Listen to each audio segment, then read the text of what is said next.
بسم اللہ الرحمن الرحیم۔ ضیاء حیات چینل کے تمام سامعین، حاضرین، ناظرین کو السلام علیکم۔ آج جو میری ویڈیو کا موضوع ہے وہ ہے نعت خوانی اور جدید دور کی نعت خوانی۔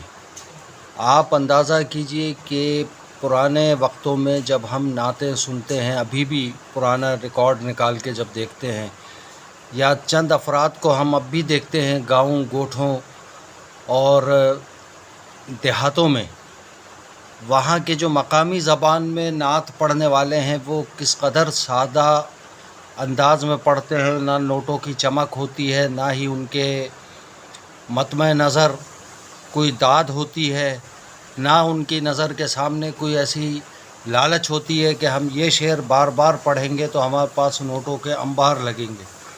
جبکہ آج کے دور میں یہ جن کو ہم نعت خواں کہتے ہیں یا نعت خوان کہلائے جاتے ہیں، ان کی ویڈیو جب آپ دیکھیں گے تو آپ کو اندازہ ہوگا کہ یہ کون لوگ ہیں، کیا چیز ہیں، کون سے ڈرامے باز لوگ ہیں۔ لیجئے پہلے ایسا کرتے ہیں کہ ان کی ویڈیو دیکھ لیتے ہیں، اس کے بعد پھر کچھ عرض کریں گے۔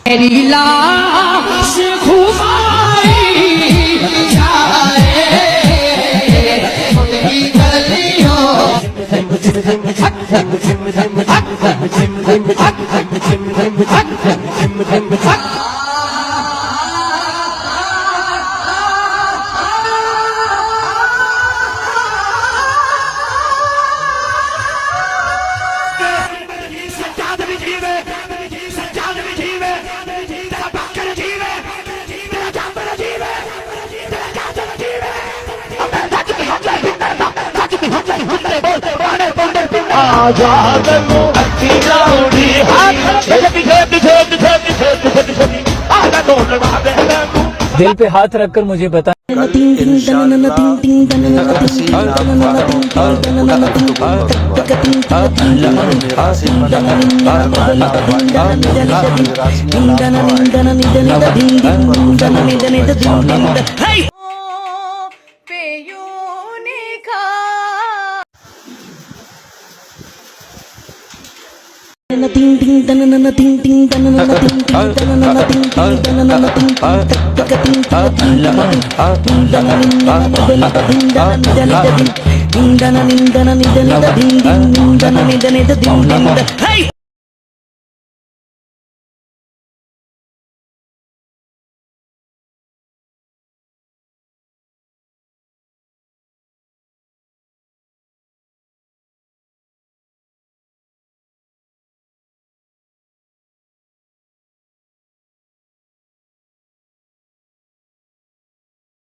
اب آپ نے یہ ویڈیو دیکھ کر اندازہ کیا ہوگا کہ یہ نعت خواں جو ہیں یہ کیا کر رہے ہیں۔ اسٹیج پر سوائے ڈانس کے، سوائے سر لگانے کے، گلوکاری کے، اداکاری کے، صداکاری کے سارے وہ فن ہمیں دکھا رہے ہیں، اور نعت ہو یا قصیدہ ہو اس میں خاص بات یہ دیکھیے کہ عقیدت کا پہلو کہیں شامل نہیں ہے۔ افسوس ہوتا ہے ان لوگوں پر جو کہ بڑی بڑی داڑھی والے اور بڑے بڑے خود کو مولانا کہلانے والے لوگ ہیں، اسٹیجوں پر براجمان ہیں اور کس قسم کی حرکتیں برداشت کر رہے ہیں، اور ان کی بلکہ برداشت میں نہیں کہوں گا بلکہ یہ کہوں گا کہ وہ حوصلہ افزائی کر رہے ہیں۔ دوسری طرف آپ دیکھیے کہ خواتین کا گروہ کس قسم کا میک اپ، اور وہ یعنی مردوں کو جس سے اپنی طرف راغب کیا جائے۔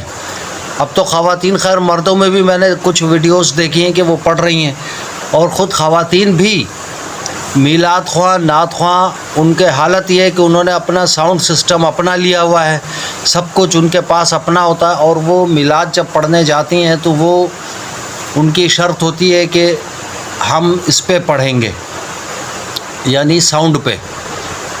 اندازہ کیجئے کہ جس مذہب میں، جس دین میں ہمارے عورت کو حج اور عمرے پر بھی بغیر محرم کے جانے کی اجازت نہیں ہے، وہ عورت پورا ساؤنڈ سسٹم لے کے محفل میں پڑھ رہی ہے، اس کی آواز باہر جا رہی ہے. آپ بتائیے کہ اس محفل کے اندر جو نعرے لگانے والے اور نعرے سننے والے ہیں اور نعرے لگوانے والے، ان سب پہ لعنت برس رہی ہے، یہ اللہ کی رحمت نہیں برس رہی. جبکہ وہاں پر یہ دعائیں بھی کی جا رہی ہیں کہ ہمیں مدینہ شریف دکھا، ہمیں مکہ دکھا، ہمیں عمرہ کرا، ہمیں حج کرنے کی توفیق عطا فرما، ہمارے فلاح کروا، فلاں حاجت پوری کر دے. آپ اندازہ کیجئے کہ کیا حاجت پوری ہوگی جس جگہ پر شیطان خوش ہو رہا ہو. شیطان کی تو چھٹی کر دی گئی.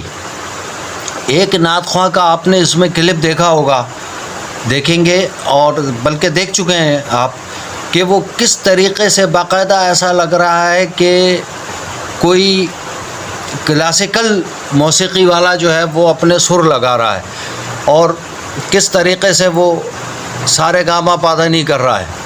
تو یہ پوزیشن آ چکی ہے.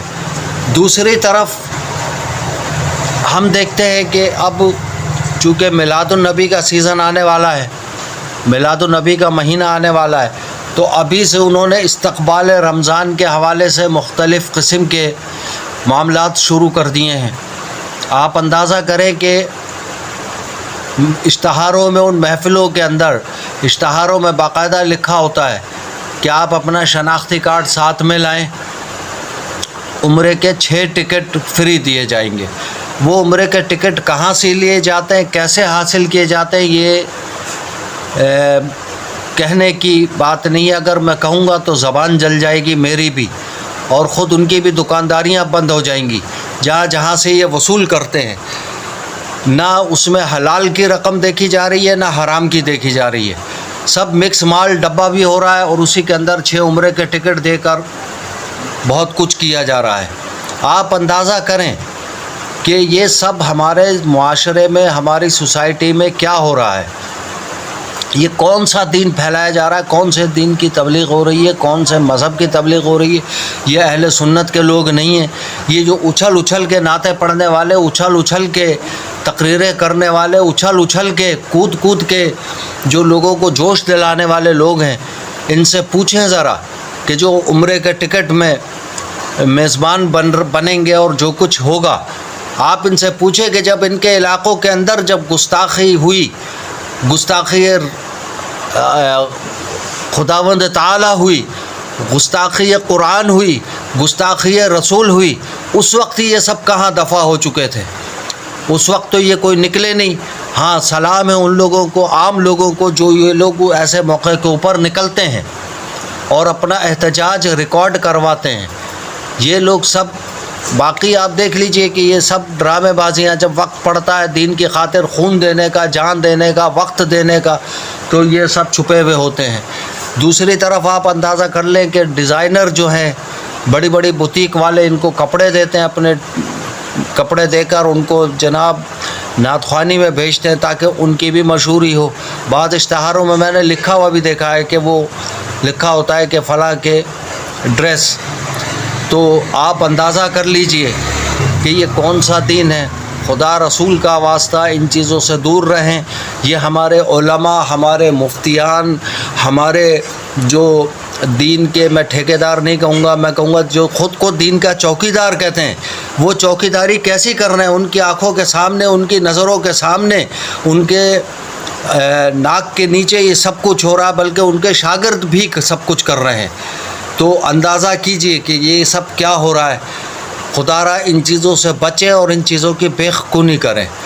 اللہ تعالیٰ میری اور آپ کی اس کاوش کو قبول فرمائے.